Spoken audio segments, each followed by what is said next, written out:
You ask Tiger to solve. This deals with linear equations with one unknown. The final result is x equals 44. Let's solve it step by step. Group all constants on the right side of the equation. Add 8 to both sides.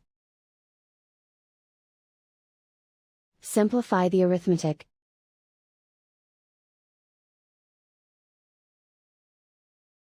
Isolate the x.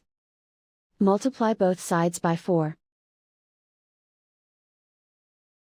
Group like terms.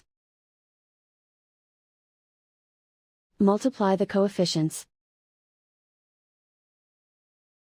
Simplify the fraction. Simplify the arithmetic. And so the final result is x equals 44.